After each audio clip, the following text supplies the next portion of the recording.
Nike atau Nike? Nike is my work. Nike, itulah sebutannya betul dia. 1960 dulu, seorang lelaki nama dia Phil Knight, dia berlepas grad dekat University of Oregon. Dia nak jadi seorang businessman. Tapi masalahnya dia tak tahu nak jual apa. So dia try jual encyclopedia. Fail. Kita tak berjaya jual. Pergi trip dekat Jepun.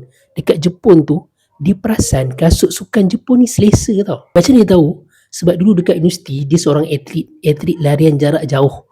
So dia terfikir, why not dia jual kasut sukan Jepun ni dekat pasaran US.